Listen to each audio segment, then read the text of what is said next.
What's up, bikers? Episode 216 of the Biker Bar podcast. And today we have Garret Dynamics. And you might be asking yourself, what is Garret Dynamics, or who is Garret Dynamics? We're about to find out. A young guy named Sam Garrett has started this new company, and I think it's kind of an interesting story. So we'll see how it plays out. In the meantime, let's talk real quick about some of the people that have been supporting the channel.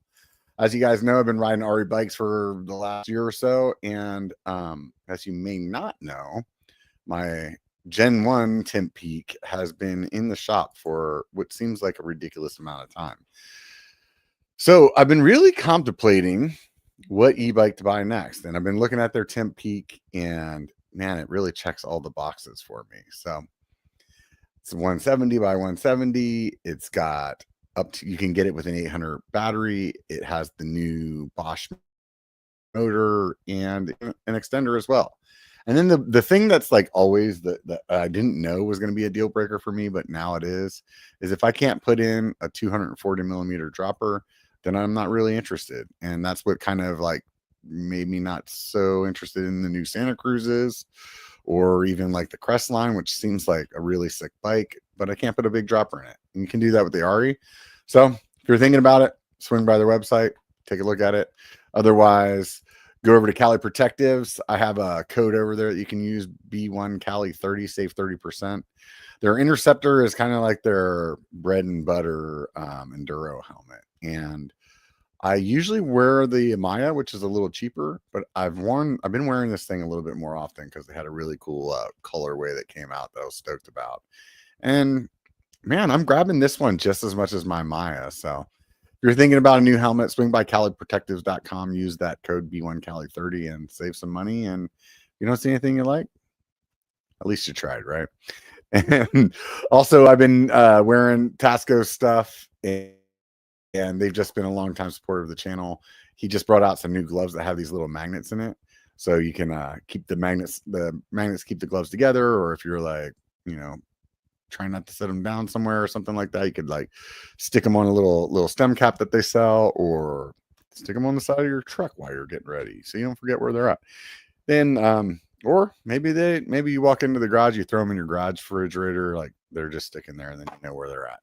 One way or another, it's a cool little thing, just kind of fun to play with. But he's also got some shirts that match the gloves, so they are the jerseys that you flip inside out, which I don't know, man, it's like a win-win situation. So it's like you're buying two jerseys for the price of one.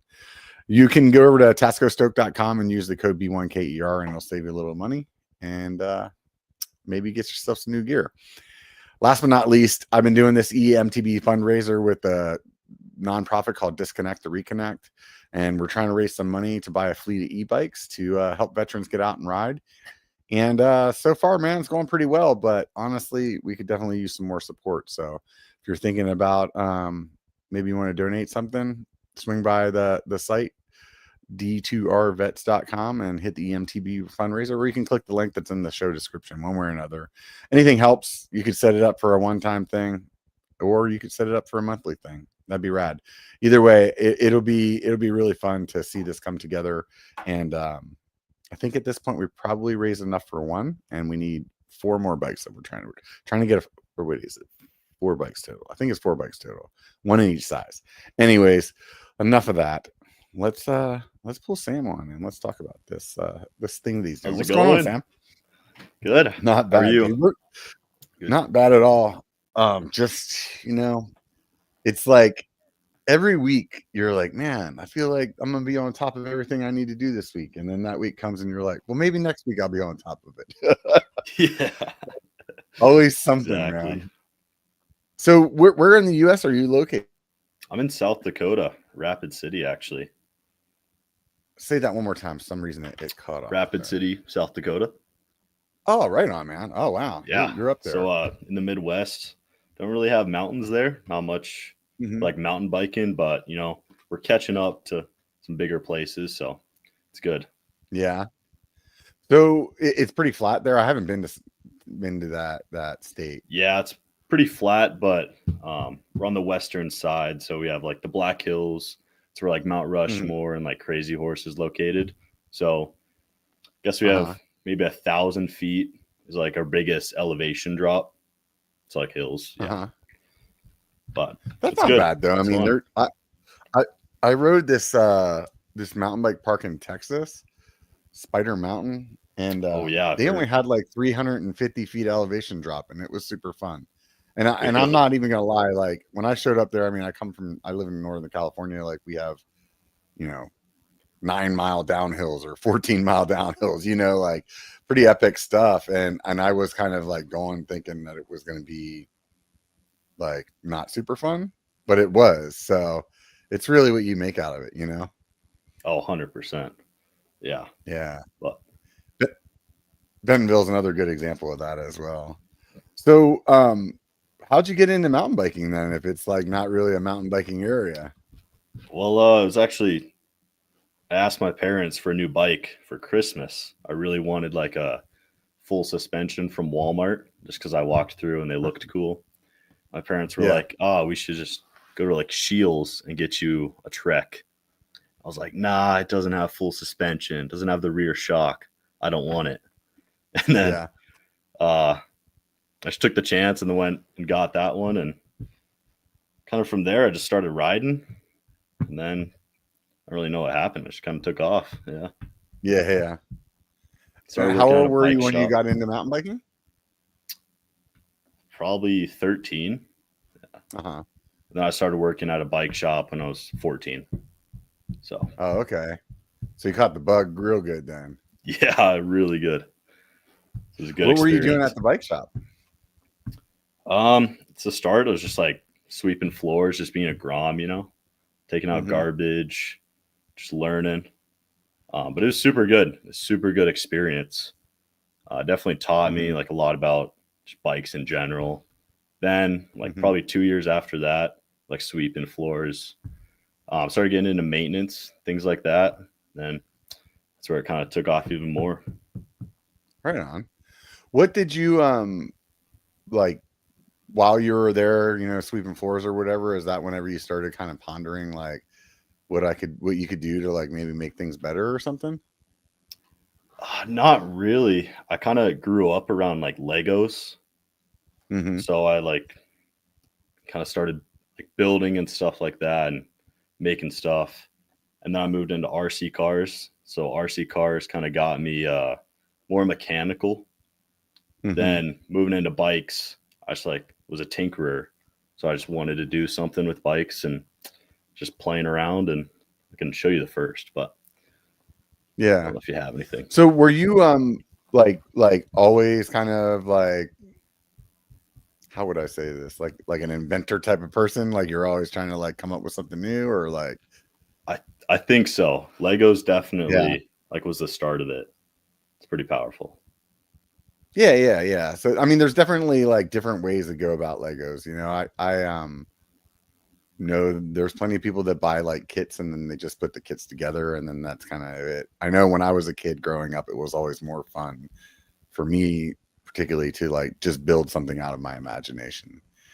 You know, and it wouldn't look as cool as like my friend is like, "Hey, I just built this Millennium Falcon or whatever it was." You know, it'd be like, but it was like, no, I made this up. Like that was the fun part was like trying to solve the problem and like come up with something cool. I know I took like all my Lego kits, took out the instructions. Well, I built it first and I Right. realized how much to do with it after you build it. Then I just put them all in a massive bin, threw away the instructions, and then just built stuff. Yeah. Yeah, it's pretty cool with those sets too. Like as you do more of them, you kind of learn like for lack of a better word, like the engineering that they use in order to like build certain things. So once you've done so many of them, then you're like, oh, I know that I could like build this car this way, or like I can make these fenders stick out this way by using these pieces or that pieces. So yeah, I still got a spot for Legos myself. I like Yeah. do like I usually don't do like the really big sets though because it's just like way more time consuming than I want to spend. Yeah. It takes like just hours on hours. But, like getting into Yeah. like the motors and stuff like that and like controllers and electronics, that's where it like really starts to take off. That's when it gets like more fun, you know? Yeah, that seems like really, really interesting. That's like the technique or something like that. Yeah. Yeah, technique. That's it. Yeah. Have you done a bunch of those? Oh yeah, that's like mainly what I did. For sure. Right on. Yeah, no, those would be like super fun. I at this point, I'll get like my family will buy me like the little tiny ones that are like take like at the most an hour to put together, and that's about as much as my like ADD attention span has. But you're right though. Once you put this stuff together, it's kind of like, what do you do with it? You just like sit it around until somebody knocks it over and breaks it, and then you're like, fuck, I'm not putting that thing back together. So yeah, exactly. Just throw it in a bin, tear it apart. Yeah. Right. So where along the line did you decide that you wanted to like try to come up with some kind of product? Well, I never really like tried to come up with anything. I guess kind of, but I took, you know, like those eBay like cheap tubeless plug kits. They're like $3. I took one of those and then I cut off the tip. I was just like wondering where I could stuff it in a bike, because I kind of got into like gear at that point. So it's like a gear head. So then I welded it onto like a bolt that goes in the stem cap, you know? It was big enough to thread in. And I realized like how slow that would be to like pull out, you know, because you got to get your multi-tool, unspin it. And then you wouldn't fit a bacon strip either because the threads are so like small. Right. So then I took it out, realized it was dumb, and then it actually fit perfectly inside of a through axle. So I was like, maybe this is something. I wrapped it with tape and put a washer. I have it right here. Oh, you might be able to see it. It's this one. Right on. Okay. Yeah, and then I basically did nothing with it for like 4 years or like 3 years. Yeah. Yeah. So at that point, it was just like an idea of like you wanted to be able to carry it with you, but you didn't want to like have a bag or something like that, or like... yeah, exactly. Right on. So, so you come up with this like prototype basically, and you're just like, this is good enough for me, and that's kind of like where you left it. Yeah, because I was like still in school. I knew nothing about like business, or I had no desire to like start a business. So I just like let it sit in my bike for 2 years. I rode it obviously, but yeah, I just did nothing with it. And then I got what do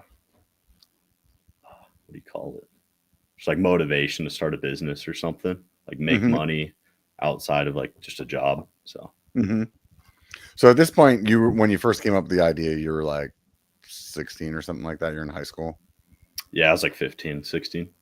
And now you're how old? I'm 18. 18. Just about to turn 19. Yep. So graduated high school last year or something like that? Yep. Last year. So was it like you started college and some class was like, hey, this is, you should start, you know, like, was it something that motivated you to like become an entrepreneur? Or at what point were you like, I'm just tired of sweeping these floors at this bike shop? No, I decided not to go to college, but I started like the business at the end of 2023. I'm trying to think of what actually sparked my want. I think just watching YouTube. Yeah. Just watching YouTube. Yeah, just watching like creators on YouTube, like what you actually want to do in life. I was like, man, maybe I should just take the risk and make it into a business. So where do you go from that point? Like, how do you go from like one day you just decided you want to do it to like doing it? Like, what was your first step? It's just developing it more. So I just threw it. I used Tinkercad. It's like a really low level CAD software. Like anybody can use it. So I used that, sketch like a new design. And then I was trying to find like a machine shop to make it in the US, but it's so expensive. And I tried to get like a local machine shop to make it just steel to start with. Um, they just thought it was like a joke, and they didn't really do anything with it for like a year. So I had like printed out CAD files and stuff. So they did nothing with it. But so initially you're just like some kid trying to find some stuff, and people just aren't taking you seriously. So yeah, how do you get over that hump then? just kind of went to different places and just like asked around different Uh-huh. people. And turns out my grandpa has a family friend. He lives in Arizona, and he owns a machine shop. And he was actually willing to make me one, like machine me one for free. And so that's this middle one right there. Sorry, it's not focusing, but yeah, it's So just really your first rough. design there that was machine, then it's kind of a little bit longer than what you ended up on later. So what was it? What was that like? Getting that first one in your hand. I was pretty good. I kind of just threw it in my bike. I was so bad at procrastinating back then. Like I really just did nothing with like, because I had school going on and like always with friends and biking and skiing. So that kind of sat in my bike for a little bit, a few months. And then I decided like I really need just a manufacturer to like go all in on this. So then I started looking around. I found, oh, it's crazy. I searched in the US and I found, man, the cheapest was like $100 for like one of them because I wanted it to be like stainless steel and stuff like that. And it is like pretty precise to machine it. Like it's a hard piece. Just because like the flange where the bacon goes, it's just not easy to machine. So you pull it out of machines and use like a wire cutter. So that just like brings up cost a ton. Looked on thomas.net. It's like a Chinese manufacturer website, and they list all the manufacturers. And I found it's called Best Parts Co. It's in Shanghai. So I asked them to develop like 2 or 3 to send to me. They sent me some, and turns out they're actually pretty good. Yeah. I've had some things made in China for my channels, like swag and stuff like that, and it's definitely dramatically cheaper than it is buying it here. But I think now you kind of like, maybe it's a problem though, because like, I don't know, the state of things with the tariffs and stuff. Is that gonna like be a problem for you, or you're like, nope, I got like 1 million of them to sell already? So it is posing like an issue right now. I just ordered 400 more last week. I'm not doing like that much in sales. That's just for like my next, will probably last me 6 months. Where was I? So you were just talking about ordering some more. So what was your, whenever you got, because I saw your design that you showed. I mean, obviously people that are listening, they can't see that, but your first design that you had made by the guy in Arizona looked like there was about 2 or 3 iterations until you got to where you're at right now. So what steps did you go through? Like what like dictated those changes to get to there? Because once again, for those of you guys that are listening, he held up like a shadow box that probably, let's just say, 8 different designs on it. And I think, to like maybe take a little bit of a step back, what we're talking about here is a bacon strip, something that holds and inserts a bacon strip into a flat tire. So I think, as a person who has made things from scratch, like I know how that process goes, but I think if you haven't done that, in your mind, you're like, how hard is it to make like a little fork and call it a day? So what was it that made you go from whatever your initial one from Arizona was to like where you're at now? What kind of problems did you face? Problems. Let's see. I think just like first thing that people need to do is just nail like a CAD model. But it was like super intimidating. Like when you first look into that stuff because you don't know what's going on. Like new software's just annoying. But for like design wise, I kind of wanted it to fit in multiple different axles. So like each axle has a different inner diameter. So having like a product be like versatile is like super important because, you know, RockShox, Fox, SR Sun Tour, they all have different like diameters of their internal diameter. Yeah. But it's important to have a product that fits all of them. So I shied, I don't know if you can see, but that's just like tape and it fits basically like one diameter. And then I moved to like rubber grommets that I cut out of inner tube. And so people can actually like trim them and then it fits a whole like wide range of different forks. So yeah, having a product that's versatile into different stuff, that's really important.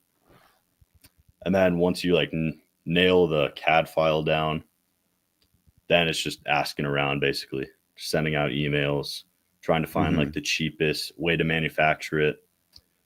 But more on like the business side of things, I set up nothing. Like I did this just as like my product, but I didn't release it like to the public or made an Instagram page yet. So I think that's pretty important. If you're developing something new, you shouldn't like release it right away if it's something that you think is patentable. So are you still using like grommets that people trim on their own, or do you ship it with multiple grommets that, like, depending on what which fork you have, then you can swap them out? Yeah, I ship it with kind of the biggest grommet that a person would need. Sorry, it doesn't really show too well, but that's like the biggest one, and it fits RockShox and SR Sun Tour. Fox actually uses a smaller internal diameter. So I just tell people to use nail clippers, or like even scissors, and just like trim around it, and then it'll fit in just a lot better. It's the problem with too big of grommets is it creates such a tight like suction inside a tube, and it just messes things up, or you can't get it out basically. Yeah. Is that grommet not like easy to replace? Like, why would you have them cut it themselves rather than just send them like the other grommet? I've like honestly not a good way to like manufacture them right now. I use like a hole puncher for like the middle. Well, it's a leather, like a leather punch. And then I used like a stamp. I just got this at the hardware store and like machined it down just to cut the outer of the grommets. Right. But honestly, like every fork is different. So that's like the main problem that I've seen. Even Fox, like one company through the years, and like depending on what fork you use, they're always changing just like a little part of their axles. And so I went into Acme, the bike shop that I worked at, and I measured, I think, 30 different axles. I think only the ones in the same year and the same fork are the same inner diameter. Like everything else, it's all different. So that was like one of the biggest challenges. And that's why I don't like make like one like O-ring. That's why I have like a grommet, just bigger and like more adjustable versus just like an O-ring that fits one diameter. Makes sense. Do you have a 3D printer? I don't. I should. I really should get one. I feel like you could maybe you could save yourself some heartache if you had a 3D printer. Yeah. Just because you'd be able to, like you can design your design in whatever. Are you still using Tinkercad, or you move on to something else? Yeah, right now, or like FreeCAD. I'm starting to break into that, but that one's pretty good. Yeah, you can also use Autodesk Fusion, and they have a like a hobbyist license. So if you use that program, and I would imagine there's other ones as well, but that one's getting you like a little bit closer to like more like pro level kind of design aspects, or like designing and like how that would operate. And then you'd be able to design in there like just the same as you probably have already. I'm just not familiar with those other programs as far as me using them. But then, you know, you could make that so you could print your plug for like at least like testing purposes. And then you could also print those grommets in a like they have a filament that's kind of like rubbery. So you could print your grommets in multiple sizes, or like with a chamfer on it or something like that.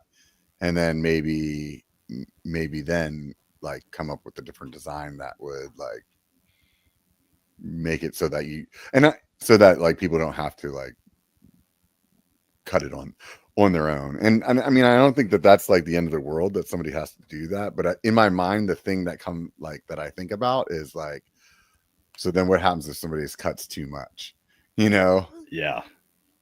Or like, how much are you selling these things for? $30. $30. And that's basically because like the cost of getting a machined and packaged and everything like that, you need to be able to make some kind of money on it as well. Yeah, exactly. And with like giving them to bike shops, obviously they have to like keystone it, which is basically doubling the price. So I have to sell it to them at like $15. Mm-hmm. So my profit margin gets pretty low at that point. Mm-hmm. So that's just one of the hard parts of like creating a product and trying to get these. So how did you narrow it down then to the size that you, because it got like fairly shorter, it looks like, from the models that you showed me. So was that because like what made you do that? Why was not the initial design okay? Like what was wrong with that? It's just, let's see here, just didn't need to be that long in the first place. No need for just the length of it. And then also cutting down on price was a big thing. Just making it 5 millimeters shorter, that cut down probably 50 cents on like machining costs per item. So that was a big reason. And then it's also 1 gram lighter, the shorter version. Just a bonus. Yeah, totally. So that makes sense. And then as far as like the leverage of holding it, it really doesn't change anything. Yeah, because I still have like that pad that you can put in your palm, just to push it. But it didn't really change much. So your thought process is that you can put this, let's just call it like a bacon fork. You can put the bacon fork in your axle, your through axle, and you can have a strip or two already like put into it, ready to go. And if you get a flat or you're seeping air, you can just reach over, grab it real quick, pop it in and pop it out before you lose all your air. That's kind of your idea. Yeah, exactly. And then I was actually in Bentonville 2 years ago. I just got a flat at the very start of the trail, just on like a little rock, little jib. It was just squirting out all my sealant, like onto my back and on my friends in the back. And then I just pulled it out, plugged my tire, and I measured it. So I filled it up to 30 PSI before I rode. And it got to, I think, 25 PSI after I plugged it. I finished the whole ride. I didn't need to air it up, really. I brought CO2, but I just rode it, Yeah. Yeah, no, that's definitely like a handy part of it, because pretty much any other system, like it's kind of cumbersome to get to the point of being able to put that in. So I can see that like I can see the positive in some people. Like some people may not care, right? They're just like, whatever, dude, I got a pump, or I'm not too concerned about losing that much air. But then there's other aspects of like people who, let's just say like a racer, who that could be like a really valuable product to them, because it's like, oh, I can plug this like in a couple seconds and be like on the way and not be like screwing around trying to put more air in, or just the time it takes to like to fix that. So it's definitely niche, you know. So It is. I would say though, at that point though, I mean, you're kind of like one and done as far as like the bacon that you had loaded. Do you have any kind of like plans for somewhere where people can keep the bacon strips, or are you thinking they just carry extra ones in their bag? Or Yeah, I made some videos about putting bacon in the top cap of like the air side of your fork. oh, I don't know okay, if you have ever opened it up. There's like a little space you can fit like three or four in there. Um, yeah, that makes sense. so that's a space that I put them in, Uh-huh. and then also your stem cap. If you undo that bolt, there's a good little space in there. You just wrap them around, still in the packaging, Yeah, but yeah, right. they sit in there pretty good. That's a good idea. What so earlier you made a comment about whether or not something is patentable. And if I remember correctly, on your website, you do have a patent for your product, right? Yeah, I have a patent pending right now. It takes about like Yeah, two okay. years to approve. So So what was that experience like? Because I mean, you're just like, hey, I made this thing. I just don't want people to copy it, obviously. So you just how do you go about that? honestly, at first, I was like not wanting to get it patented at all. I was just kind of like, Mm-hmm. it'll be cool if I just sell it, and then like I don't really care too much, just because like the price. I mean, it's like 15 grand, like all said and done. I mean, that's on the higher side, but it's just so Mm-hmm. pricey, and I just didn't have any money. Um, Yeah, yeah, I can see that being a barrier. yeah. But it's 1 year after you go public that you have to file for a patent. And I was still in that 1 year. So I went public with my tool and design. And Mm-hmm. then at 9 months, I got the urge to patent it. So I got like a loan from my parents. Mm-hmm. And then I just started going with it with the patent attorney. Mm-hmm. So you contact the attorney, and then what is it? Just like a bunch of paperwork you got to fill out, or like how do you go about getting a patent? Yeah, basically. So they first do a patent search. They search for just anything related to it, and then they Mm-hmm. give you the odds of it. And so they found a few things. You know, a lot of people were sticking them in handlebars, Mm-hmm. and there's a lot of patents for those. There's about three, I think. Mm-hmm. And then just some other like weird places like the cranks. So the Yeah. lawyers gave me like the odds of it, and it was like 50-50 if I'd get it, if the patent would actually get approved. Mm-hmm. Um, so I took the shot, and basically you just say, "Yeah, let's do it," and then maybe I should take a step back. So a provisional application, that's almost like a placeholder before you spend the money on like the big patent application. Okay. So a provisional, they write it up and they send it in. And it basically gives you about a year just to improve your product. You can almost update it before you go to the big one. Mm-hmm. And then, so I have this provisional right now for the utility patent. And Mm-hmm. then by September, I have to get my full utility patent submitted. Mm-hmm. So what so basically you like submit some like kind of drawings of how the product works, and then you have to like just prove that that it's something that's like, because like how do you how do I say this? Like, is it just the idea, the patent would be the idea of putting a bacon strip holder in a through axle? Because I'm sure there's a patent of some sort for like a bacon strip applicator, right? Yeah. So how is Uh, that not like what you're doing, like a like an infringement of that patent, or is that like there's only a certain amount of time for that or something? yeah, it's pretty interesting. Like the fork that holds the bacon, it's not patented. Mm-hmm. I actually don't know why, but yeah, it's free to Yeah. use for like any company. I mean, you've seen them all over. Everybody uses the fork to Right. hold the Right. bacon.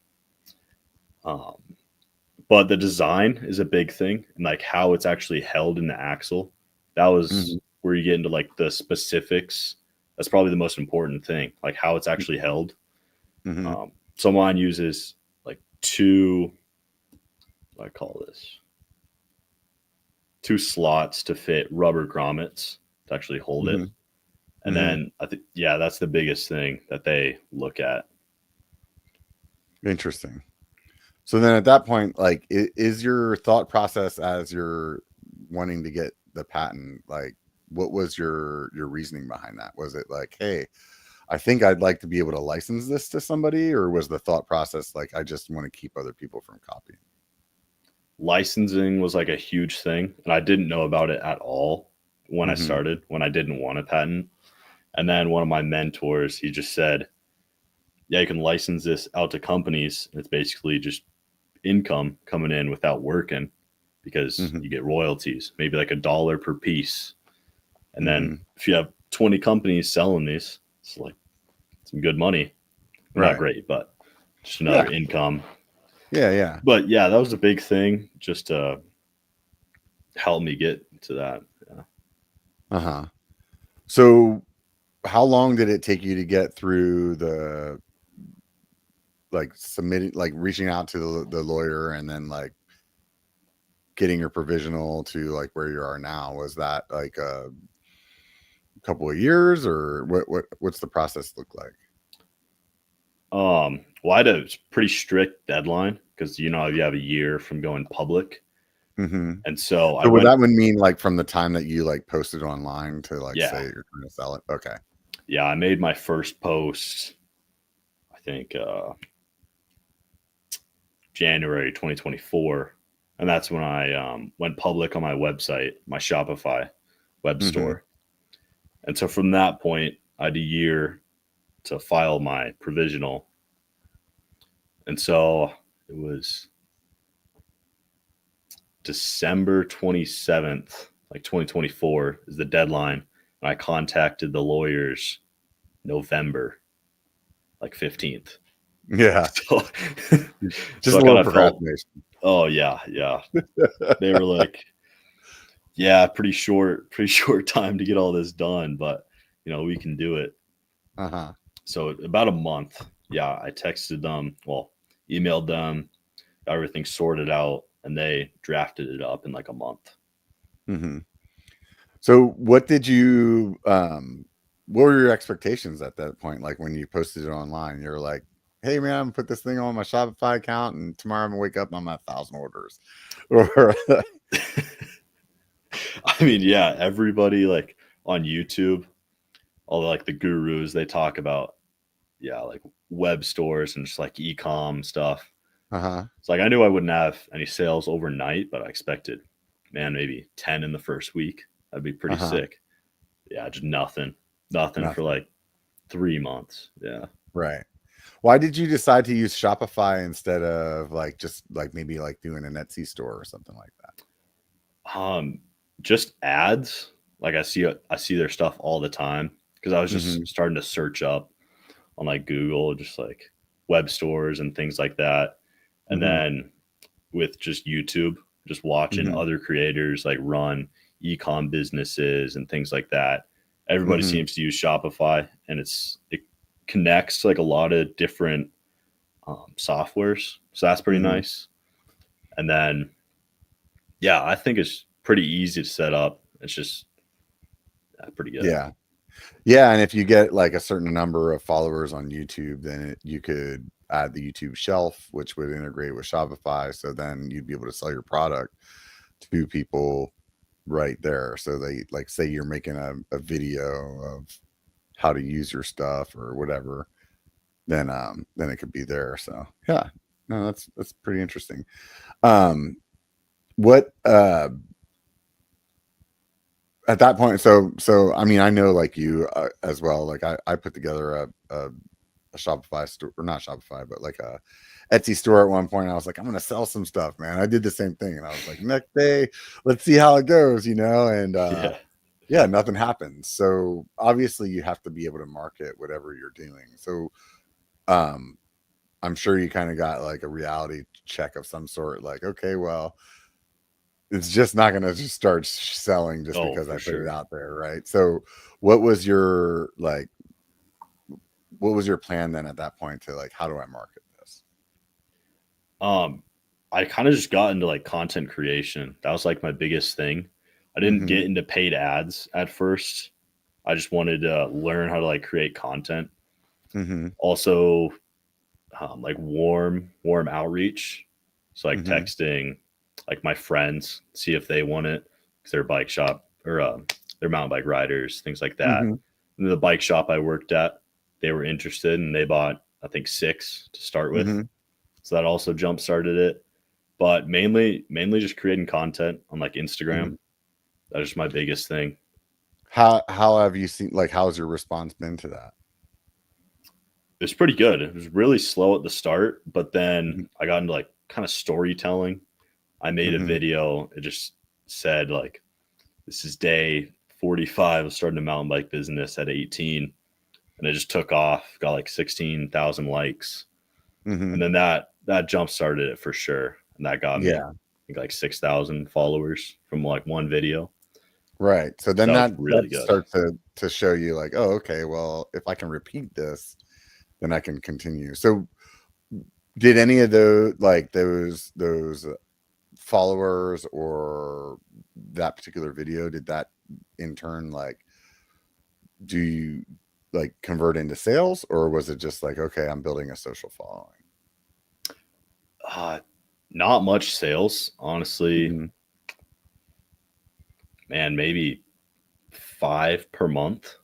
Like just making content just from like my Instagram page, maybe like 5 per month, right? Converted into sales. Yeah. So people were interested in the story though. Yeah, that was good. The story was what they saw. Yeah, I'm sure you can continue to do that though. Like, is that something that you're interested in doing, as far as like whether it be just for the marketing of your company, or like, is content creation something that has your interest? I think so. Yeah, I just want to keep documenting, just because like brand, like personal brand, everybody talks about it, but it is pretty important. It is a cool thing that if you have people following you and people watching you, if you can like release a good product, in like a night, you could have just a ton of orders just because people watch you and like you for what you put out and what you make. So I think that's pretty powerful. Yeah, definitely. So, how long has it been since you went public with your product? Let's see here. A year and a half. Year and a half. Yeah. What is there anything that you would like to go back and tell your year and a half ago self? Like, hey, do this instead. What was something like that? Yeah, paid ads. Oh, really? I should have like marketed way harder with paid ads. I just didn't realize kind of like the value of it, and I started it like a little bit, but you spend like $20 a day on like multiple different creatives, and then you get no sales, just to start with. And then that's like pretty disheartening. It's like, oh, it doesn't work.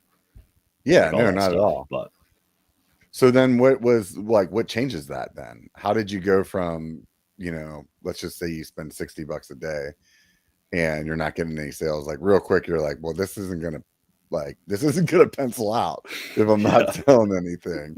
So what is it that you changed that made that then be something that you feel like is actually a positive? It hasn't changed yet. It hasn't changed yet. No, I'm still going down with paid ads. Yeah. It's not my main thing. But I think, so why did you feel like that's something that you would like to go back to tell yourself to start doing then? Where's the value that you're seeing then? Just like more failures get you like closer to going up. If I created way more ads to start with, I'd be better at making ads right now. Yeah, I think just the failures should be better. So you think it's actually the process of creating the ad is what you need to perfect, and then you think it'll be better? Yeah, and like everything with like meta ads. I mean, there's so much clicking buttons and typing that you need to do just to get it like to perfection and get it to actually convert people. Yeah, I just need to do more of it, more experience. I would imagine you probably spend a lot of time watching different YouTube creators, like talking about like being an entrepreneur or like how to market this stuff. What do you think is your next step at this point? I think I'm just going to keep scaling like Facebook ads. That's a big thing. And then content. And then I'm actually getting into Amazon. I'm working on my listing right now, but I'm going to try to go a lot more into Amazon and like FBA. So you can send them like your product and stuff. Then I'll run ads like straight to my Amazon listing, and then Amazon, they run ads too, like PPC, like pay per click. So I think Amazon will unlock like a lot of my potential for just getting the product out there. Have you considered like reaching out to other like content creators that are like in that space to try to see if they would be willing to, do some collaboration or some kind of just promotion because they like the product or you? Yeah, I've done it with a few people, like One MTB, Justin Roush. He's a good guy. And then Hayden, HB Bikes. And then Recon MTB. They're selling my product right now. Got it on their web store. So that's awesome. Then they're the ones that have like I think I bumped into them recently, actually. They do it's like a giveaway, like a bike giveaway or something like that. Yeah. I actually reached out to them. I wonder if the algorithm served you guys both up to me at the same time or something like that, because I had ran into their channel and I didn't know about what they were doing over there either, and I reached out to them too, probably right around the same time I reached out to you. But so what's your plan? Is your plan to just keep like trying to build this out, or like use this as a learning experience to make other products, or what's the long-term goal with what you're doing? Long-term goal is just to keep running like my product. I just want to learn like how to run a business to start with, and how to actually market to people, like how to get someone to buy my stuff, because you can't really do much business without like learning that at first. So I think just running this business until I can license it out to others, and then that'll give me money and time to start something else. But yeah, I think I am. Once I get to the end of this, maybe 10 years or so, probably start something else if I get any wild ideas. Yeah. Right. So what, I think you were like doing some, maybe like you had a tent or some kind of pop-up kind of event. Are you going to different mountain biking events and trying to sell it that way, or what else are you doing other than the online content? Yeah, I went to the CABDA show in Las Vegas. And what is that for people that aren't familiar? It's just a big bike trade show, just for people all around the country. It's for kind of any type of biking, like mountain biking, just road riding, commuters and stuff like that. Kind of shies away from mountain biking, but it has a lot of people from like around the world. So like China had a lot of companies from there, things like that. So was your goal at that point then to try to find somebody that you could license to? Not at that point, just because my patent isn't approved. It's just to get my name out there. But I got like an overwhelming, like positive response from that. Forgot to mention, CABDA, the attendees are all bike shop owners. And it's all just people in the industry.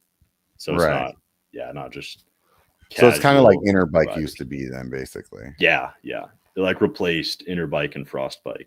Well, Frostbike's still going on. But Got it. So from that point, then did you like make connections with a bunch of businesses that are willing to, you know, order some of your product or? Yeah, I actually got in contact with BTI. Mm-hmm. They came up and they were like, "Man, this is actually like pretty cool. Yeah, I would love to Mm-hmm. send you an email and like get things rolling on getting this in our store." So Mm-hmm. BTI was probably the biggest. Mm-hmm. And then what else are you doing then? Are you just like cold calling like bike shops and like kind of sending them a message and see if they want to pick up your product, or what is the like, what's the day-to-day kind of look like in that aspect? Yeah, cold emails was a big thing, but yeah, they're pretty tricky. Nobody really responds too Right. much, so you have to send a bunch. Right. Um, I think yeah, Instagram DMs, Mm-hmm. that's a big thing, and like just DMing creators, like if they want to Mm-hmm. try it out. And then mostly just making content. I've kind of focused on just making content and then learning about like paid ads and stuff because I suck at them right now. But Mm-hmm. yeah, just that right now. And then a few bike shops. I have like 5 that Mm-hmm. I'm in stock with. So That's pretty cool. Are they all local or are they kind of all over? yeah, they're spread out, spread around the US. Mm-hmm. That's cool. So, are you, I assume this is not your full-time gig. Are you doing something else still? Yeah, I work at Strider Bikes. Uh-huh. I'm in their marketing department. I make just like Instagram videos for them. Oh, cool. Yeah, I just edit. So Yeah, yeah, no, that's right though. yeah, So then you're kind of in that aspect, in that like in that space as well with them. So Strider, yep, like for the little kids, right? That's what you're talking yeah, about? yeah. Little balance Right on. bikes Well, for that's a kids. good company. I'm sure that's pretty good experience for you to be learning from as well Oh then. yeah. I just didn't really know the ins and outs of like a big business, because I worked at a Hmm. bike shop and they don't really do much for like, oh, that sounds bad, but like they're not like a massive business and like corporation. So like Yeah, moving yeah. over to Strider Bikes, it got me to see like all the different stuff about like finance, marketing, customer Hmm. service, like warehouse, like things like that. And so, Yeah. it was really good for me to do that. I'm sure also like learning about branding as well and like what you're like how to brand your product that way and how to market it in aspects of what the packaging looks like and things of that nature. Oh, 100%. Yeah. Uh-huh. Right on, man. So, where do you want to where do you like excited about with it? Where am I excited about? Or Yeah, like what are you what's going on with the product right now that's like got you excited? um honestly, I started watching some just YouTube videos about Amazon. I Mm-hmm. think what I'm working on right now for the past like week, just getting into Amazon. So I'm Mm-hmm. watching this guy named Travis on YouTube. He has like Mm-hmm. an 8-hour tutorial on like Oh full my. like ins and outs of like Amazon. So I saw the potential with that and just kind of going fully into that. So what kind of like process do you have to do for that? I mean, I would imagine they're charging you some kind of fee for holding your product, or are you shipping the product whenever they put the order in? Yeah, so Amazon FBA, it's like fulfilled by Amazon. So you Right. So then, send your product into them and then they like pick and pack it. So there's a hmm pick and pack fee, which is like $5 per item. So hmm that adds up a lot. And then right. just their fees, I think they charge 30% on top of the hmm $5. So that adds up a ton. hmm Yeah.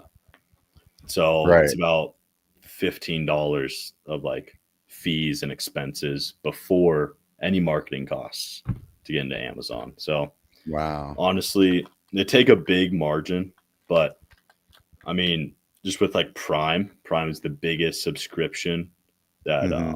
subscription service that's around, and then just like how many people shop there. It's just Hmm. I think it's the biggest marketplace, the most opportunity for like e-com and just like products in general.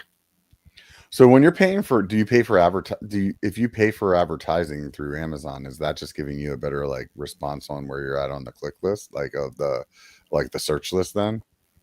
Yeah, so it goes by like keywords, and then once you search a product, you can see like sponsored. up in the Mm-hmm. corner. Those are like the top ones. And then like Amazon's Choice, that's one that you pay for. And Mm-hmm. then yeah, just like ranking. Ranking's probably the biggest Interesting. thing. So the Amazon Choice is paid for? Maybe don't quote me on that, but I think that's what I read. Yeah. No, either way, that's interesting. So Yeah. yeah, I didn't really think about, where you show up on the search list there. I'm the sponsored one obviously makes sense to me. It's like pay a certain amount of money and you'll get up closer to the top, and then you're probably paying for however many impressions you want or something like that. Do you think so? You think that Amazon's going to be like the way that like it's going to be unlocking something for you more than the social media side? I think so right now. Just Mm-hmm. because trust. I mean, trust is a big thing for Amazon. People trust it. And if it Mm-hmm. has like the Prime symbol, they know they can get it in 2 days. They know it's like a legit product. It's actually gonna Mm-hmm. work. They just see me and like my Shopify store. Honestly, it's like not set up the best, and people don't trust it. If they've seen Mm-hmm. like 2 of my videos, clicked on my link, they're not like immediately sold. Mm-hmm. But I think Yeah, it Amazon, makes yeah, sense. just has a lot of trust. Yeah, I mean, I think the same thing would probably go with like shop or like Etsy as well. Like it's like like a place that people they're familiar with, so they know that if they put in their credit card information or whatever, that it's not going to be like somebody's going to own them. Yeah, exactly. Yeah. So I would imagine though, like if you're doing Amazon, there's got to be some kind of like minimum commitment of like how many pieces you would be able to send them or something like that, right? I'm actually not sure. It's Yeah. probably like 20 to 50, maybe. And then is there like a fee, like a storage fee for having that stuff Yeah, there? there's Or a I guess storage fee. I think it's like $1 per cubic foot. uh-huh. Yeah, Well, but good my thing your thing product, is I small know, then. I know. That one's good. Yeah. So I wonder how many you have to send, like, because they have distribution centers all over the place in order for them to hit 2 days on shipping. It's not like they can just have them like at one spot. It's not like they have they have one here in Sacramento. It's not like Yeah, the Sacramento one's going to get that thing mailed out 2 days to New York City or something. I don't know about Yeah. that. Um, I'm curious about I that think one. just one location, maybe, and Really? maybe they distribute from there. Yeah. But I'm Yeah, I not. I'm mean, not who sure on knows? I that. don't know how they got that shit all dialed. I mean, obviously it's definitely something that they have in place pretty well. But yeah, I was just wondering if it's like, oh, you have to have enough product to send to like these 5 distribution centers and then they can guarantee Prime from there. So you were saying that Prime logo is like, is that something that you have to like pay a certain amount for to be able to be Prime or? Uh, it's only through FBA. So like if they have your Oh, okay. product, then they can list like Prime on it. Got it. So basically anybody that's selling Prime is being like packaged and shipped by Amazon from their fulfillment centers. Yeah. And then Got it. Prime, like Amazon just wants to put the listings with Prime like up at the top, like the Right. first ones you'll see. Yeah, I mean, I don't even know. Like, man, you'd have to really struggle to find listings that aren't Prime, unless it's Yeah. just like something that's really not not as common, that you're Yeah. searching for. I mean, I definitely run into things here and there, and when I do, I'm like, what the hell? Why is this? No, yeah. It takes like 2 weeks to ship and stuff like that. So Yeah. What do you think that I mean you named your company Garret Dynamics, so that leads you to believe that you want to make more than one thing instead of naming your company like that's based around the product that you have. Is that your end goal? I just left it open just so I Uh-huh. can do it if I want, like to Uh-huh. change something. But I think I'm just sticking with my one product for now, just to learn how to Uh-huh. like, market and sell stuff. So, Hmm. but I have a few things in development that I'm thinking about. Uh-huh. So are they all bike related, like kind of things that you're thinking about, or you think about doing things all over the place? I'm trying to stay in biking, but Mm-hmm. I think maybe skiing Mm-hmm. might be interesting just because like winter months. Um, yeah, that's I about it. can't Like biking. I can't urge you enough to buy a freaking 3D printer, dude. Like, like I'm telling you, if you get one thing out of this podcast, you should get online and start looking at 3D printers, Buy one. Yeah. whether it's like um even getting on like Facebook Marketplace and seeing if somebody's selling something that's used. At this point, there's a lot of printers out there that are like pretty moderately priced. And I think for somebody that's wanting to prototype anything, um, Mhm. it's definitely the way to go. And Yeah. then also, like what we were talking about earlier, is just using those programs to be able to like create your CAD designs. I think that was what I was getting into as well, is like once you've designed that, obviously then that's something that you can give to somebody that manufactures, and then they'll be able to like create it exactly how you made it. But the prototyping spot of it is like, Yeah, it's is pretty just, essential.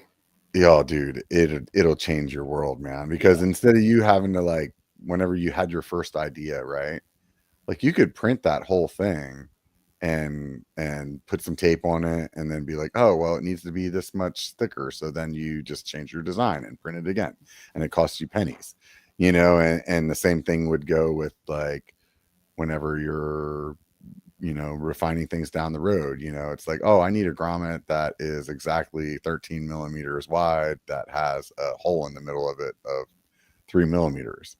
Like you can Yeah. just print that, and you're like, okay, well, I want to try one that's a little bit thicker. Does that work? So then you print another one. It's not like you have to go down to Home Depot and be like, okay, Yeah, let's see what exactly. I can find in here that's actually going to work, or that I could like um, put on a grinder and or use my Mm. fingernail clippers to cut down to size. It's like literally make exactly what's in your mind come out in reality, and I think it would help you a lot, Yeah. especially if Do you're you have a considering. printer? Yeah, I do actually. It's one right there that I have. So What I is it? started out, huh? What brand? The first one that I started out with is by a company called Prusa. So they're like very well known as being super reliable and easy to use. And so I had bought one that was a little bit on the smaller side. It's their Prusa Mini. And I think brand new, that was like less than $500, right? But Nice. there's other ones out there, and I'm not sure of the price of it offhand, but there's one that's like called like an Ender 3 that a lot of people Oh yeah. usually start out with, that are like trying to do it on the cheap. But realistically, like the reason I started with that printer was, I wanted something that I knew was going to be reliable, and then also that I knew that like from the industry would be like, this is going to teach me how to use this thing and like learn, right? And so basically I used that printer for probably the last like 2 years. And then recently, like because of what I learned from using it, I'm like, oh, I want one that has an enclosure, and I want one that can do Hmm. multiple colors, and I don't have to like manually change these things. And I want one that has like a bigger build plate on it. So I ended up being with this one that I have now. It's called an NE Cubic. And it kind of looks like a Bamboo Labs, that you might have seen that on an ad Yeah. or on a YouTube or something like that. So it basically is like a clone of that, except for dramatically cheaper. So like the same thing from Bamboo Labs of what I have would be like, let's just call it like 1,500 to 1,600 bucks. Whereas this one that I have, it was only like $600. Dang. So Yeah, yeah, that's and good. so you can like print in multiple colors, and I think the thing though that to me about 3D printing is that it really changes the way that you look at solving problems, because you realize that you can just like, you can manufacture something from an idea, and it's not like a matter of what you were up against before was like, hey, I want to try to make this, like now I need to go find some manufacturer or whatever to even like give you like one for a prototype, right? you know it's where this is like, you can literally like, I mean, obviously that plastic wouldn't print hard enough to like use actually as an insert, but you'd be able to hold it in your hand and be like, oh, this doesn't fit, or this does fit, or I want to change the way that the knob looks that I'm holding on to because maybe I don't feel like I have enough leverage to push it into the tire or something like. And you could do all of that and then have, let's just say, like in my mind, if I was making what you're making, like I could have that one that you cut the end off of, and then when you're printing your handle and your mechanism that's fitting it into your through axle, you could just be sticking that, like that one that you cut the end off on, into like a hole, right? So that it fits. Does that make sense? Yeah. Right. And so then you could go through this whole like prototyping process, and then at the end of it, it's like, okay, now you've learned how to use, some CAD programs, which you ended up having to do anyway. But then you can also like just make changes on the fly, where it's not like I've done, like for instance, I made like a credit card style like bottle opener. Mm-hmm. And whenever I got that manufactured the first time, I didn't have like the design it like perfectly centered. So I ordered these and they sent them to me like not centered. And in my mind, I was like, I would have thought that, hey, like if they like put it on the thing and they'd see it wasn't centered, they'd be like, hey, do you think this is supposed to be centered? No, they don't do that. They'll just make it however the hell you give it to them, Yeah. So like that would be like, maybe not exactly that kind of situation, but like if you were like prototyping on your own, you don't run into any of those problems after you've now like spent the money on like getting somebody to make it for you. I know those are some good points. Actually, it makes me want to get one. Or like wish I got one like first started. I would have made but I mean, you said you have some other ideas that you're working on, so that's the reason that I bring it up to you, is because I think that it's a really valuable tool. And there's so many things in my house that I've printed because of like a specific problem that I only personally had. There's no way that you would ever find this thing that somebody else would maybe need, but it's like, but what it did then was, it like, because of having the 3D printer, it makes me think of things in the aspect of like, I can make that instead of like, where can I kind of try to go buy something? And then that learning process of like, dude, there's so many things that I've designed and then printed and been like, this doesn't work at all. Like in my head, I would think it would work just fine. And then you kind of tweak this or you tweak that. And I'm sure you've had that same process with your product that you already made. It's like, oh wow, when I'm actually holding this, like what you said earlier, like, hey, this is way longer than it really needs to be. Like, what's the point of that other than maybe it just looked cool? You know what I mean? Like, yeah, exactly.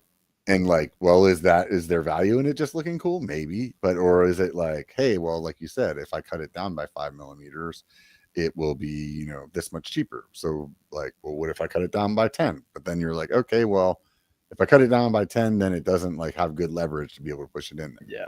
Yeah.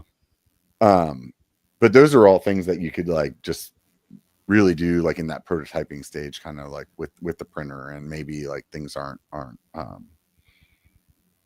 yeah, I don't know. I think you get the gist of what I'm trying to say there. I get the gist. Yeah. I would definitely go check it out. I mean, there's a billion YouTube channels out there that are talking about 3D printers and like what's good and what's not. I think my personal advice would be like, choose a printer that there's a lot of information about. So like a lot of people buy that Ender because it's super cheap and there's like a ton of people talking about how to mod it, or like something like Prusa that is like well known in the industry to be like, hey, this is like a stand-up machine. They're gonna have like, you're gonna run into less problems with that. And then and then start freaking making stuff. Yeah, just print some more stuff. Exactly. It's crazy how much stuff is out there for free as well, like things that other people have designed, and you can just design, like print their designs, or you could take their design and then like kind of change it to be what your actual need is for. So I think it would be I think you'd have a lot of fun with it, put it that way. Somebody actually printed one of my products.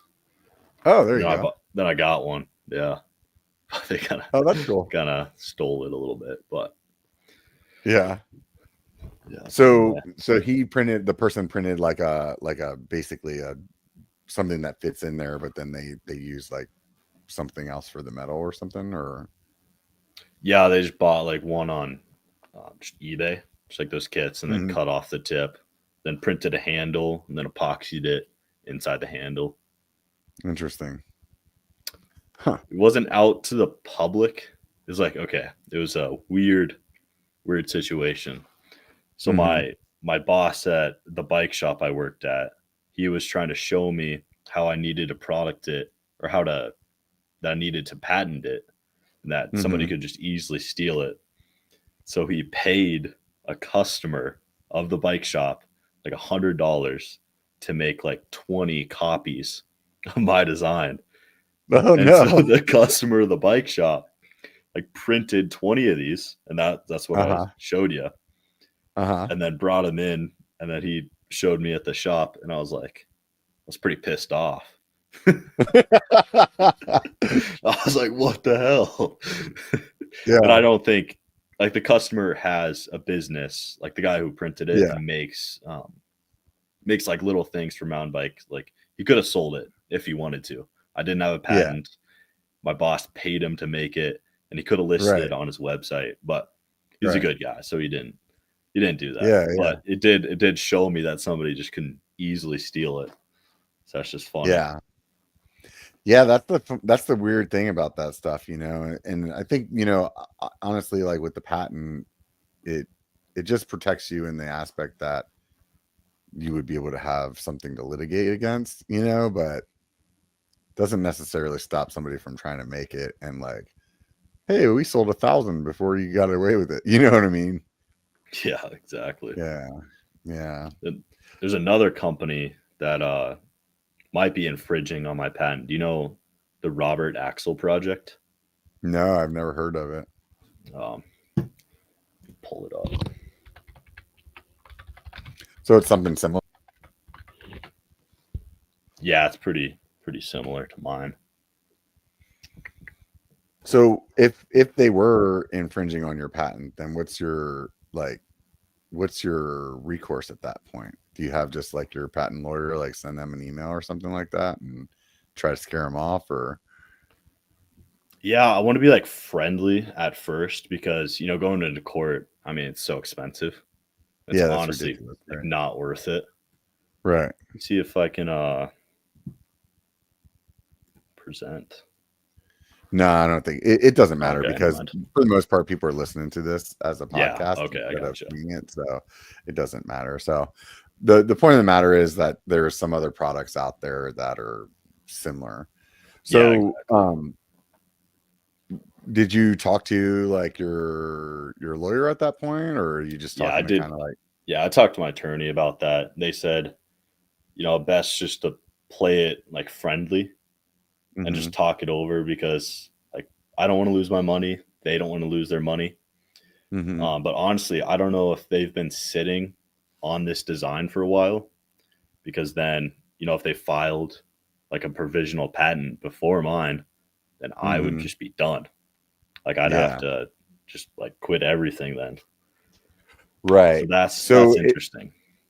So like there's potential that what you're saying then is like the provisional patents, they're not necessarily coming up in searches whenever like a patent lawyer is looking for. So so what would you do at that point? Like if tomorrow you got the phone call and they were like, hey, check it out, these guys were there before you and their patent looks just like yours. Like, dude, I don't know. I'd be pretty devastated. Yeah. I'd probably, I mean, I gained all this knowledge, and I like made a lot of just experience. Yeah. So I could take it to like another product. I think so, man. I mean, at this point you're 18 years old, so you're pretty young, and you, like, what is it that's making you want to like run your own business? Because I know when I was 18, that was definitely not my goal. Oh, it's hard to explain. Just like not wanting to work. I don't have much motivation to. I know it sounds bad, but like work Mhm, for like a company or something. mhm, It doesn't give me as much fulfillment, and I think I'm mhm, really lucky at such a young age to like strike something that I really want to do, and that I mean, not good at, but I'm getting to it, and it gives me like motivation and purpose. And mhm, so I'm just going to run with that. I mean, that's why I didn't go to college. If I didn't mhm, have this product or the business, would have gone to college for probably engineering. Yeah, mechanical mhm. engineering. But I decided not to, just to run this business, just because I found like true purpose in it. And then, Mhm. yeah, I'm just running to that. Yeah, yeah. Do you so at this point you're thinking Amazon and continuing to do the social media stuff and you're thinking that that's going to be your ticket to making it further? I think, yeah, just Amazon and paid ads, honestly, Hmm. for sure. Maybe you should get on Shark Tank. Have you ever watched that show? Yeah. Yeah, I should. Maybe not Unfortunately, yet, like but I've watched that show a bunch of times, and one of the things that they ask right out the gate is like, what your valuation is, and then obviously you have some number, and then they're like, how many units have you sold? And then that's where it really like trips people up is whether or not they've actually sold a shit ton of something or they've like yeah. just have a good idea. And I think there's a big difference between having a good idea and selling something. Yeah, I Um, haven't sold like that many. Sold mhm, 300 so far. mhm, Then have a lot of debt from the mhm. business. Yeah, and then that would be like, something that you have to continue to weigh out, right? There's probably a Yeah. point in time where you're like, okay, like do you have a time where you're like, okay, I'm not going to go more than X in debt or this far into it without this many sales before you decide to hang it up or Not really, just because I'm still in like my parents' basement. That's where I'm at like right Mhm. now. Yeah, But yeah, yeah. and then just from my job that I work, just everything from that just goes right into my business, and then I lose it all. But just Yeah. getting the mistakes and just working out of that. But Yeah. Yeah, I I mean, but definitely, that's part of learning too, so. yeah, I definitely lost like a lot more money than I was thinking I would. Mhm. Like from the start, I was pretty optimistic. Like, oh, dude, we just make a lot of money from this. Sales are gonna roll in. It's not gonna be too Mhm. expensive, and then crashed. Yeah. Yeah, So just what was down the one. what was the money like what was it that cost you that um was different than your optimism? Was it just the manufacturing cost? It's just the little things that add up that you like don't think about. I'm Mhm. like open with my expenses and stuff, and so Mhm. I think stuff under $100, like 30, no, probably like 50 items, like under $100. There's little things you don't think about, added up, and now I'm like spent 17 grand on it, Mhm. and I've made back 4 grand. Yeah. So, but I have a lot of product now that I can, use to get out of that. But it'll take Mhm. selling maybe 600 more of them to actually get out of. Mhm. It's not debt because I put it in from my job, Yeah. but Yeah, just get yeah. out of the negative. Yeah. Yeah, yeah. No, that makes sense. I mean, there's always like a ramp up for anything though too, and so it takes time for things to catch on to get in front of the right people or whatever. So no, I think there's some very valuable lessons that you're learning there. And I'm sure like one of the things that like for me, for example, like with my YouTube channels and that's a business. And I've always thought to myself that like if it doesn't work out like financially for any reason, like I've definitely learned a lot of skill that I could use maybe on something else, Oh, and so 100%. it's like, yeah. And so that's what I always kind of tell myself is like for instance, like other YouTubers that I watch, like a bunch of like bigger content creators, a lot of those channels that you watch that are like have these huge followings, they were actually doing YouTube for like 10 years before that. Yeah, Like maybe had exactly, dude. 5 or 6 different channels that they tried before they got to the one that you know them by. And so in my mind, I'm always like, this one might not be my most successful, but it could be the reason that the next one is, I know, and it looks like you definitely have like a skill in like cameras and editing. I mean, you can Hmm. just take that skill, and if you want to start like a little media agency just for like small businesses, if you're really like Hmm. down, you just need to like level out and get some money. I mean, people pay a Yeah. lot just to like take videos and like edit them, like just content either for Instagram or just creatives and stuff. So that's like a pretty Yeah. valuable skill. Just Yeah. cameras and It definitely is. I always like told my kids as they were growing up, just do whatever you're passionate about and you'll be yeah. successful. So I think you're onto something pretty good there, man. Thank you. So, Appreciate it. so the name of your website is Garret Dynamics. GarretDynamics.com. Right on. And then hopefully we're gonna see you here on Amazon soon, right? Yeah. Yeah. Hopefully soon. To the next week, maybe. Yeah. Where what made you decide that that's like the best way for you to go instead of like continuing to maybe try to push harder with the social side? Well, I'm still going to be pushing like pretty hard on social. Mm-hmm. But I'm just going to direct like more of my audience and like ads towards Amazon just because Got trust. it. Got it. Okay. So instead of them trying to go to your website and just being Yeah. D2C that way, you want them to go to Amazon because you think Yeah. then it would be a little better. Yeah. But obviously, I'll still have my website available and people can purchase on there just because like Mm-hmm. Shopify, you can get people's emails and you get so much more information about them, just like Mm-hmm. about who's actually buying your product. On Amazon, Mm-hmm. you don't really get much like analytics at all. So you can't Mm-hmm. really see who's actually buying. But Shopify is definitely uh, just important for that, just to see your market. Yeah.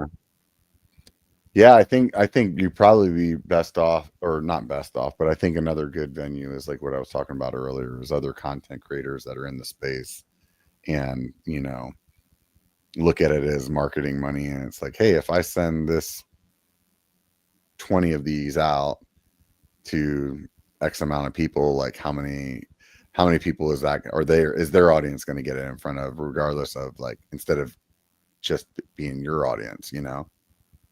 Yeah. But I'm sure it's tough though too, because on the other hand, it's like it's your money. It's like you're just giving away money. Oh yeah, yeah. Giving it out to people. Yeah. Dude, at first, I was like pretty apprehensive about that. So I was like, oh, Uh-huh. dude, I'm losing like $15 on this, just giving Uh-huh. it to people. But then I learned Yeah. I just need to accept it. I mean, it's part of the business to give free Hmm. stuff out. Yeah, because Uh-huh. it's just marketing for sure. Yeah. Yeah. I mean, I'm sure there's a bunch of different people online that have a bunch of different ways, but I mean, obviously you want to shoot for trying to come up with some kind of viral idea that you can really get, that thing going all over the place. So that's where it's like, yeah, maybe just sending it out to some other content creators that already make content, just being like, hey, or maybe DM them first, like, hey, if I sent you one, would you be interested in doing something? And tell them your story. I Yeah, would really try to refine your story and like, um, maybe if you had a way to package that up into a reel or something like that, so that you, hmm, like, when you DM them, be like, hey, I made this reel about my product, I'd love to send you one. And then it's super easy for them to look at and be like, yeah, oh, but true. here you are, day 45 of being an 18-year-old Actually, a good idea. entrepreneur, Yeah, and then it gives them something that's like super fast for them to see, because realistically, like, you can't write much, because if you write much, they're not going to read it. It's just like the emails but that a we were talking real, about yeah, today. real people will watch. Yeah, a lot of people click it. And Hmm. so, I mean, depending on like how you make it, like you said, even with your own channel, like maybe that's something that catches on. I watched this guy just the other day, um, and started following him. Is this dude that apparently he got like some kind of diagnosis for something that could potentially make him like handicapped in the future. And because of that, like he like really started kind of thinking about his own mortality, and was like, he worked at like Discount Tire or something like that, right? And he's like, I freaking hate my job and I hate everything about it. And so he decided to like quit his job, and he liquidated his 401k, and he sold everything that he owned except for his cat. And then he decided that he wanted to buy a boat and learn how to sail, and then sail around the world. I know that guy. Yeah, so like I started following this guy just the other day, you know, and it's like the way that his video started out was kind of like what you just said, like day 45 of being an entrepreneur. Like his video that caught me was like, that was like, this is day 5 of being out on the water, and I've never actually sailed anywhere except for in a river. And a month ago, you know, like a year ago, I didn't even know how to sail, you know, and it was like, oh, this is interesting, you know. So there's definitely some go ahead. Yeah, it turns out those videos are pretty like valuable, like storytelling videos. They do good. And, like it sits with people. Like you said, you're mentioning it now, so obviously kind of sat with you a little bit, which is good. Yeah, 100%. You know, and I think that that's the same reason that your original video did well. You know, it was you probably, I mean, how much thought did you put into that? Was that just like something you like laid out, like, hey, I should do this for day 45? And not really. It's just I was going like more towards storytelling, just because I knew it was more valuable than just creating maybe like you could call it viral content, like that strategy of like almost memes. But just it turns out if I just tell, it's interesting because I know like everything about like my business and my product. Like somebody that's watching, oftentimes like I forget that they know nothing. If I lay out like my actual my product and my story, like how I got here, it usually sits like a lot better than if I just tell like, oh, we got a new feature about this, or like, oh, I'm on to like Amazon or like Recon. Like they don't even know what like my product is, like anything about me or my business. So I think it's valuable just to tell like the story in general. Yeah. How often are you creating content for your social? I was trying to do daily. Past weeks I've been missing, but just with Amazon and stuff. But I did just daily posts for a while, months. And you would just kind of do that, like, this is day 365 of me trying to start this business. Yeah, for like some of the storytelling videos I do that. Like probably 10 out of 200. And those 10 videos have done better than all of them. So what is it that's like, does that like stick out to you that, okay, well, this is obviously repeatable, then I should be doing a lot more of this for sure. Yeah. So what are you planning on that, or like what's your thought process there? Yeah, I think so. Just more of that. Takes longer time to like produce, obviously. More filming, more angles, you know, more editing. But I think in the long run, it's definitely worth it. Yeah. Definitely. What kind of equipment are you filming with?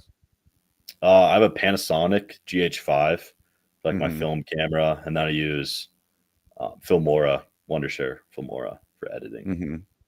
Right on. You take some kind of editing or like film classes in high school or anything like that, or what's your experience there? No, I just used to make YouTube videos when I was like 10. And I just like, you know, everybody got in that little stage of making YouTube videos. Yeah. So I just like learned to be like 40 and basics. then I got into it. 40. How'd you start creating content? Honestly, for a long time, I had a lot of friends of mine that would tell me that I should make YouTube content because just my personality. And they were always like, dude, you should make a YouTube channel. And back then, in my mind, like YouTube was just for like cat videos. I was like, I don't want to make cat videos. And I somewhere along the line, like was trying to fix something in my house. I don't remember what it was, like a water heater or something like that. And somebody's like, just look it up on YouTube. And I'm like, whatever. That's just cat videos and like stupid memes and Yeah. stuff, like fail videos, And so then I like looked it up and I was like, wow, man, I didn't realize that there was all this other content on YouTube at that time like that. And I'd say right around that same time is whenever BKXC was kind of just starting his channel. I don't know if you're familiar with him. Yeah. So he's kind of local to me. So he was posting in like some forums that I would like chat on because I was a mountain biker, and so I was seeing his like initial videos popping up there before he really had much of a YouTube following. And then I started watching what he was doing on YouTube, and it kind of lined up with something else, like this website that I wanted to make called Biker, which ended up now becoming part of the YouTube channel. But and from just watching him, I was like, I could do this, and if not, it'll just be fun to learn. And I think for me, that's probably one of the things that interests me the most is like, I just really enjoy learning things. And I think that's part of why I like focus on different things. Like, why did I ever get a 3D printer? Because I wanted to like learn how to do it. And I thought it would be cool, not that I wasn't like planning on starting a business. Maybe someday I do, but it's just like, I just enjoy learning stuff. And I think with the YouTube though, is like, once I started creating content, then it's like, there's so much that you have to learn. Like, I didn't know how to use a camera more than like the one on my phone. Right.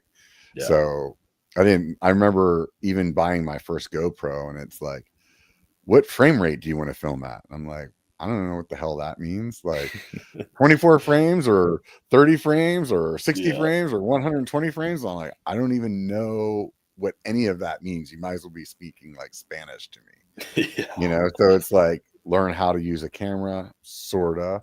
And then, it was like, okay, well, how do I like even edit a video? Like, I don't know how to do that. And fortunately, there's a lot of resources on YouTube, right? So it's like, yeah, just start watching other people do it. And I think, just like what you're doing with your business right now, it's just a matter of repetition. So it's like, the more you try something, the more that you learn, So one of the barriers to me making YouTube content initially was like, I wanted my videos to look, let's just say, like the way that they do now.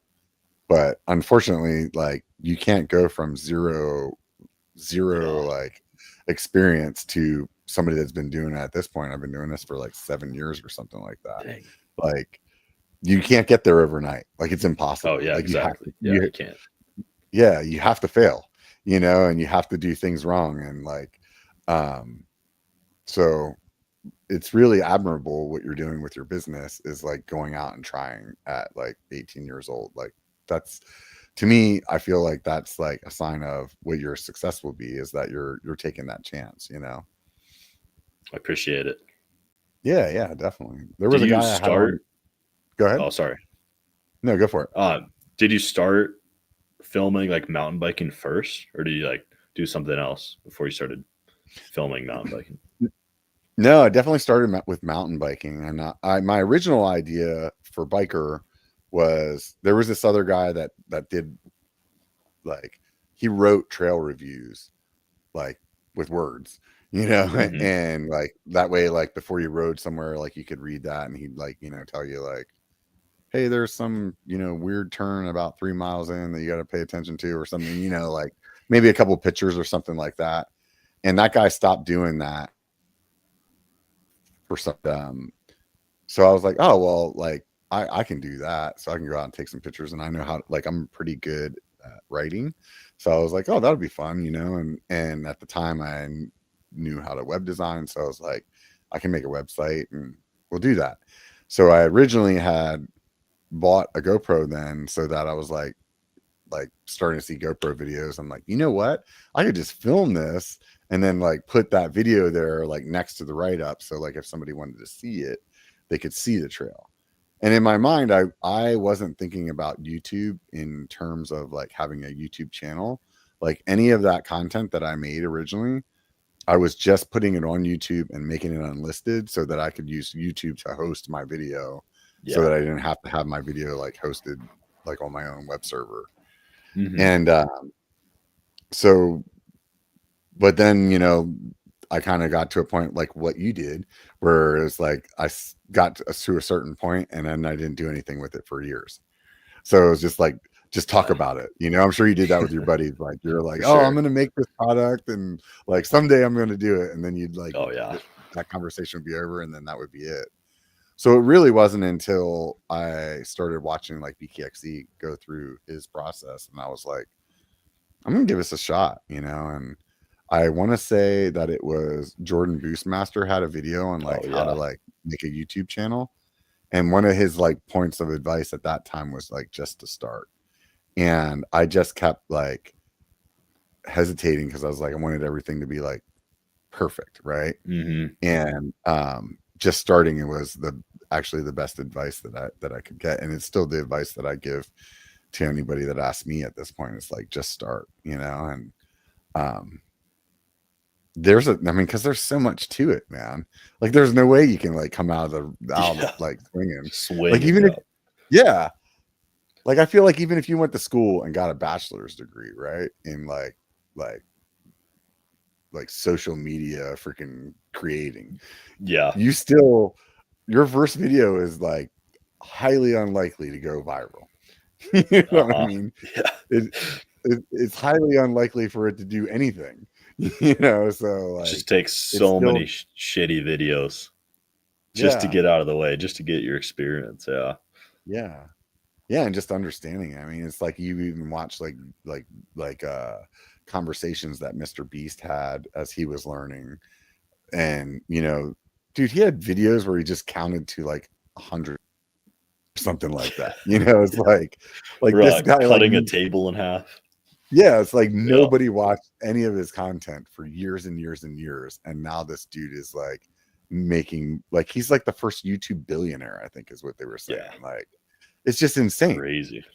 Yeah. So I think there's a lot, you know, there's a lot to like experience and learn out there. And I think, you know, even with your business, like maybe like what I was saying earlier, like maybe this isn't the one that is like, you know, your $1 million idea, but it's at least like building the foundation for all the things that you could do, you know. And it's like whether it's learning something in social media or marketing in general or manufacturing, or like, you know what I'm saying? Yeah, thank you, appreciate that. I mean, you're just as inspiring to me. I mean, it's like regardless of your age, like the person that somebody is willing to go out and like just try, that's unique, you know. It's just like unique for me to just try to like do the YouTube channel. Like, who would think that some dude that's like 40 and fat is gonna make a like semi-successful freaking YouTube channel about mountain biking? You know what I mean? So like the only way you find out is to go try, right? And you got to put yourself out there. And and even in high school, even in high school, I got so much like shit for it. There's like everyone's like, oh, it's so corny. Like all like my first videos, because they're all bad production and like no good editing or anything. So people just like talk crap on them. But you know, but how many of those people were putting out good videos? Yeah, exactly. They're all like college now. So right. But so I mean, dude, every one of my videos like that I would make, I would always think this is my best one. And then if you waited like 6 months and I'd go back and watch it, I'd be like, oh my God, that's so bad. Like even the video that I did yourself, you know, it's like even video that I did like last summer, it would be like I'm already like, man, I could have done this or I could have done that, or I kind of shortcutted this because I was being lazy. And but they're all things that you learn, you know. Exactly. So on social right now, you're just on Instagram, or you post anywhere else? Just on Instagram mainly. Well, I link Instagram and Facebook. Then a little bit of YouTube. Kind of stayed out of TikTok just because just the viewers are a lot different than like Instagram. They're a lot I'd say less valuable than Instagram for sure. Yeah. But I grew like a not huge, but a big TikTok account before like my Instagram. Posted daily on that, had a few like viral videos. So that helped me too with like content creation before I jumped into this business. Was not to do with your product now? No, it's just mountain biking. Yeah.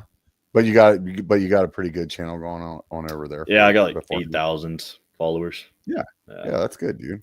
It's tough on TikTok too, man. I tell you, like I'll post something that could get like I had one go viral on Instagram, so it had like over 3 million views on Instagram. Dang, really?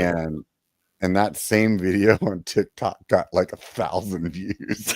It was like, I don't even understand how it can get to 3 million people on this other platform. And I mean, it still even happens like today. Like I did a video not too long ago on Instagram and YouTube, and like the Instagram one has a couple 100,000 views, and the YouTube one is like less than like probably 1,000.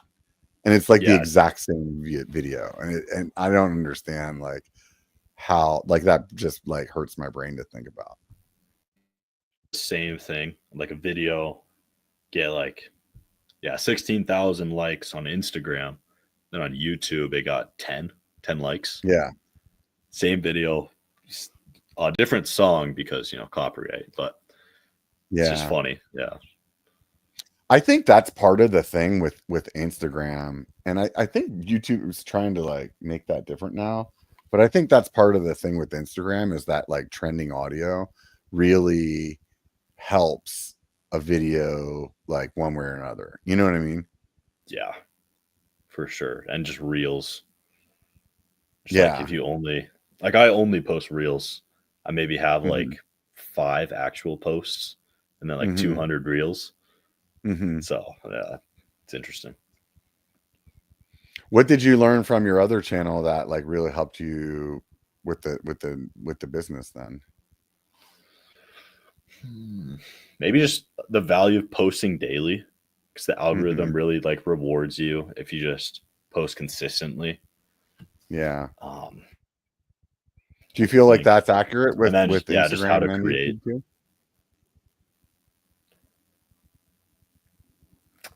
I feel like it is, yeah. Also, just like you gain more experience if you do it every day. So then your videos just it makes you wonder like which one it is. You know what I mean? Is it really just because you're doing it every day and the algorithm likes that, or is it because you do it every day you get better at it and then that's what the algorithm likes? Right, you know what I mean? Probably both. Yeah, probably a good combination of them both. That's interesting. So you like to mountain bike, you like to ski. What else do you do for fun?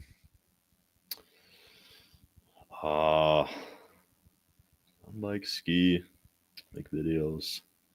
That's your thing, dude. I'm trying to think. I know I have other off-roading. Yeah, like build like trucks truck stuff. Yeah, big into that. Have you thought about making content with that? Not really. I've just been trying to like focus on my like mountain biking in general, but post about it a little bit on like a personal account. But it's just a fun thing I do. Do you still do the content, the mountain bike content on the other one, or? Just a little bit. Yeah, here and there. Just mix it. Yeah. Right on, man. Do you have any aspirations to be a content creator, or do you more focused on the business and like selling products? Yeah, probably more on the business. Kind of. I don't know. I don't want to stop making content because like branding and stuff like that. But I think, growing a business would be more fun. What's appealing to you as a business that manufactures and sells something versus a business that's just like creating content? Probably more money. Oh, that sounds bad. Yeah, you can say whatever you want, man. Maybe like how much you're known, and like you have to put on like your, I shouldn't say persona, but like who you are Mm-hmm. like on Instagram or like any socials. You just have to post about Mm-hmm. yourself like all the time. Like Right. sometimes, I really don't want to do that. I Yeah, just want to like that's not your vibe, right? fly low and just like make deals over email. Like sometimes Yeah. it's more fun to me. Right on, Yeah. man. So what do you what kind of channels do you like to watch? There's a lot of like I've been getting into Alex Hermosi, Say that one more time. Alex Hermosi. Uh-huh. And he's like a entrepreneur kind of creator, Yeah, or just business and stuff like that. Yeah. uh-huh. And what kind of like values or lessons are you taking away from that?